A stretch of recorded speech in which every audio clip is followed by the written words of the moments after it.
Film शुरू होती है एक प्रेमी जोड़े साशा और टॉमी से, जो एक ऊंचे पहाड़ पर अपना कैंप लगाकर बैठे हैं। बीते कुछ दिनों से ये दोनों लगातार चढ़ाई कर रहे हैं और अलग अलग जगह रुकते हुए चोटी की तरफ जा रहे हैं, क्योंकि उनका सपना नॉर्वे के एक बेहद ऊंचे और जानलेवा पहाड़ को फतह करना है।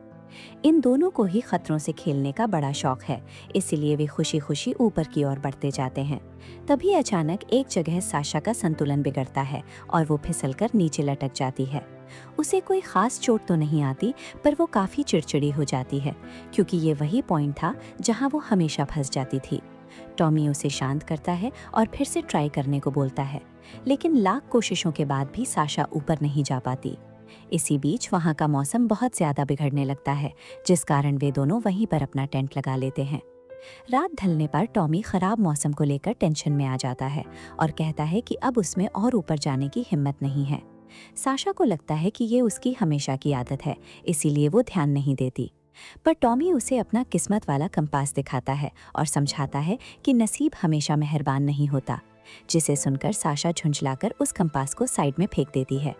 कुछ ही देर में वहां बर्फीला तूफान बहुत तेज हो जाता है और दोनों को मजबूरी में अपना प्लान कैंसिल करके नीचे उतरना पड़ता है।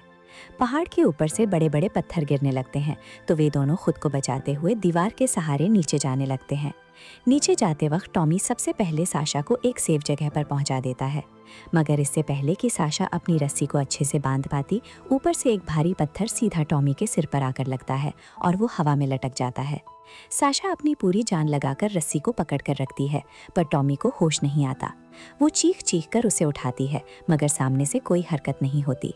टॉमी का भारी वजन साशा को भी खाई की तरफ खींचने लगता है और अंत में उसके हाथों से रस्सी फिसल जाती है।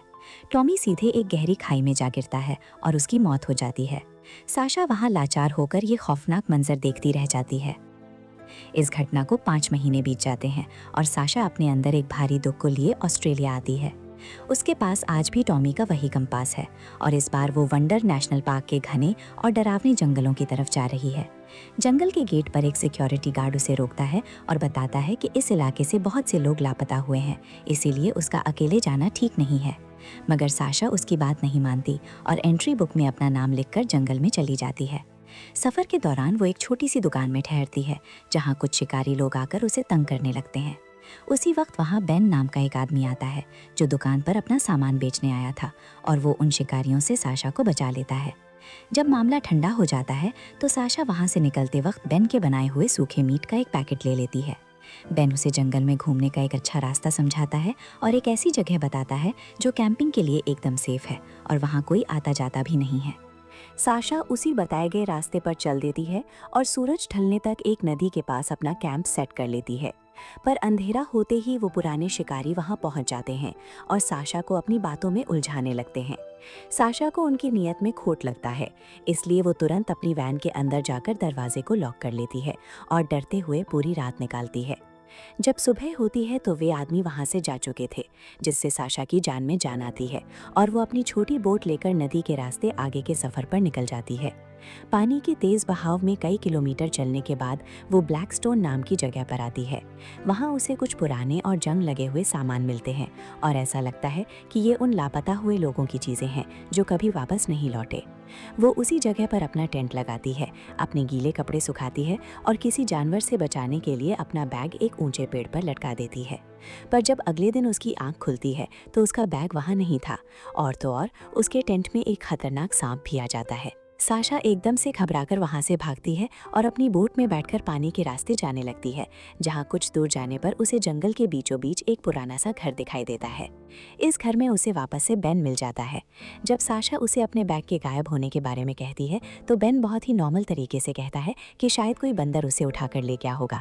इसके बाद वो साशा को कुछ खाने पीने की चीज़ें देता है और अपने काम के बारे में बताता है कि वो मीट को सुखाकर पैक करता है और दुकानों पर सप्लाई करता है।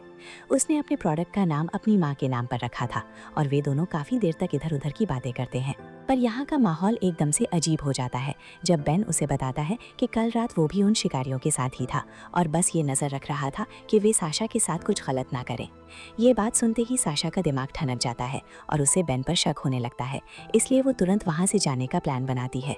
तभी अचानक बेन अपने घर से साशा का चोरी हुआ बैग बाहर फेंकता है और एक क्रॉसबो हथियार के साथ एक म्यूजिक स्पीकर लेकर सामने खड़ा हो जाता है। वो साशा से कहता है कि जब तक इस स्पीकर में गाना बज रहा है वो अपनी जान बचाकर भाग सकती है और गाना रुकते ही वो उसका शिकार करना शुरू कर देगा। साशा डर के मारे बुरी तरह कांपने लगती है और फटाफट अपना बैग उठाकर अपनी बोट की तरफ दौड़ती है। अब यहाँ से बेन का खौफनाक खूनी खेल चालू हो जाता है। साशा पानी के तेज बहाव में बोट को भगाती है और बेन हथियार लेकर उसके पीछे लग जाता है। डर और जल्दबाजी में साशा की बोट पलट जाती है और उसका सिर एक पत्थर से टकराता है। वो किसी तरह पानी से बाहर आती है और जान बचाने के लिए जंगल में घुस जाती है। जंगल में उसे कुछ इंसानों के बोलने की आवाज़ें आती हैं। वो सोचती है कि शायद कोई उसकी मदद कर दे, पर पास जाने पर उसे एक फ़ोन रखा हुआ मिलता है जिसमें से आवाज़ें आ रही थीं और ये भी बेन का बिछाया हुआ एक जाल था। साशा वहाँ से उल्टे पैर भागती है और बेन एक बेरहम शिकारी की तरह उस पर तीर चलाते हुए लगातार उसका पीछा कर रहा होता है। इन तीरों से खुद को बचाते बचाते साशा का पैर फिसलता है और वो एक गहरी खाई से सीधा नीचे बहती हुई नदी में जा गिरती है। वो तैरकर एक सेफ जगह पर आती है और फिर पेड़ों के बीच छुपकर भागने लगती है।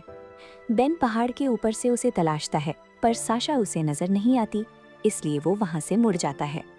कुछ वक्त बीतने के बाद साशा दूर से नोटिस करती है कि बेन अपनी झोपड़ी के बाहर आराम से नदी में नहा रहा है। साशा को ये सबसे सही मौका लगता है और वो दबे पांव नीचे आकर बेन की बोट के पास पहुंचती है। पर जैसे ही वो उस बोट की रस्सी खोलती है, वहां लगा हुआ एक लोहे का ट्रैप चालू हो जाता है और साशा का पैर उसके अंदर बहुत बुरी तरह से फंस जाता है। इस भयंकर दर्द के कारण जोर से चीख पड़ती है और अगले ही पल बेन उसके सामने आकर खड़ा हो जाता है।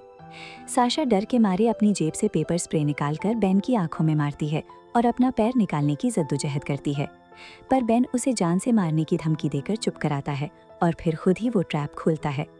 वो कहता है कि ये कोई पकड़म पकड़ाई का खेल नहीं है, बल्कि उसका एक पुराना रिवाज है, और फिर वो साशा को रस्सी से जकड़कर पूरी रात के लिए बंदी बना लेता है। जब अगली सुबह होती है तो बेन साशा को बोट में डालकर एक खुफिया जगह की तरफ ले जाने लगता है। बोट में वो साशा के मरे हुए पति का जिक्र करता है, क्योंकि उसने एंट्री रजिस्टर से साशा का नाम देखकर इंटरनेट पर उसके बारे में सब कुछ पता कर लिया था। सफर के दौरान साशा एक लोहे का रोड उठाकर उस पर वार करना चाहती है, पर बेन फुर्ती से साशा को उठाकर पानी में धकेल देता है और उसे रस्सी से पानी में ही घसीटते हुए आगे ले जाता है। कुछ देर बाद वे दोनों एक ऊंची चट्टान के पास रुकते हैं, जहां से खाई में उतरने के लिए बेन साशा को एक सेफ्टी हार्नेस पहनाता है। साशा को ना चाहते हुए भी उसके साथ उस खाई में जाना पड़ता है, पर जब वो नीचे पहुंचती है तो उसके होश उड़ जाते हैं, क्योंकि वहां जगह जगह इंसानों की लाशें टंगी हुई थीं। अब पूरा सच खुल जाता है कि बेन जानवरों का नहीं बल्कि इंसानों का शिकार करता है और यहाँ आने वाले टूरिस्ट को मारकर उनका मीट दुकानों पर बेचता है। साशा उसे ऐसा ना करने की भीख मांगती है, पर बेन उसे काटने के लिए हवा में उल्टा लटका देता है। तभी साशा की नज़र वहाँ पड़ी एक पुरानी फोटो पर जाती है और वो अपनी जान बचाने के लिए बेन से उसकी माँ और उसके बचपन के बारे में बात करने लगती है। अपनी माँ का नाम सुनकर बेन भावुक हो जाता है और रोते हुए बताता है कि उसने सबसे पहला खून अपनी माँ का ही किया था। ये बोलते हुए वो साशा को रोते हुए गले लगाता है, पर साशा मौके का फ़ायदा उठाकर अपने दांतों से उसका कान बहुत ज़ोर से काट लेती है। बेन दर्द से तड़पता है और साशा खुद को खोलकर वहाँ से बहती हुई नदी में छलांग लगा देती है। बेन भी उसे पकड़ने के लिए पानी में कूदता है और अपनी रस्सी को साशा के हार्नेस में हुक कर देता है। पानी की तेज़ लहरें उन दोनों को बहाते हुए एक बड़े झरने से नीचे फेंक देती हैं, जिससे बेन को चक्कर आ जाता है और वो बेहोश हो जाता है। पर साशा अभी भी उस हार्नेस के जरिए बेन से बंधी हुई थी।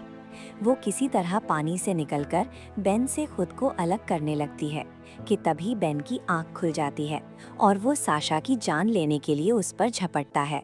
मगर साशा पास में पड़ा एक भारी पत्थर उठाती है और उसे बेन के पैर पर दे मारती है, जिससे बेन की टांग टूट जाती है और दोनों बुरी तरह से थककर जमीन पर लेट जाते हैं।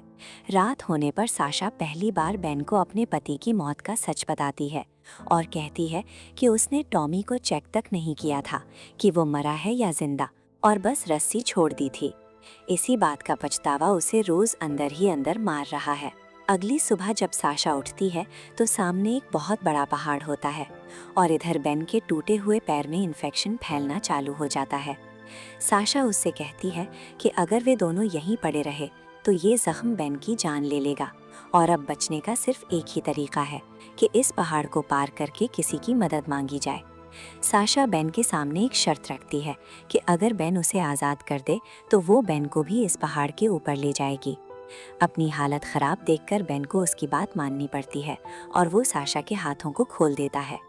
इसके बाद साशा खुद के साथ साथ बेन का भारी वज़न भी एक रस्सी के ज़रिए खींचते हुए पहाड़ पर चढ़ने लगती है।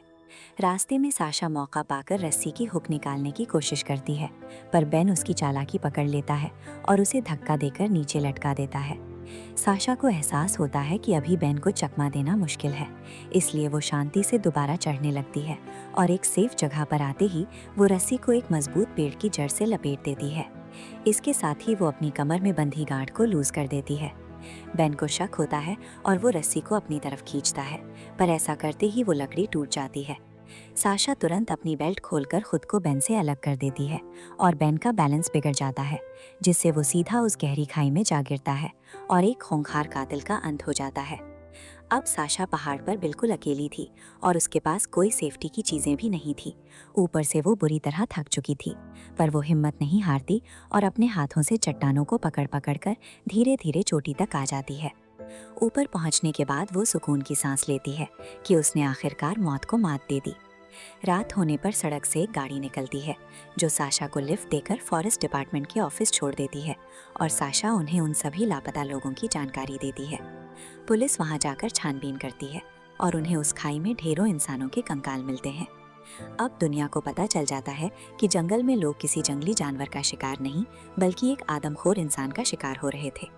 फिल्म के आखिर में साशा एक समुंदर के किनारे खड़ी होती है और उसके हाथों में टॉमी का वही कंपास होता है जो हर मुसीबत में उसके पास था।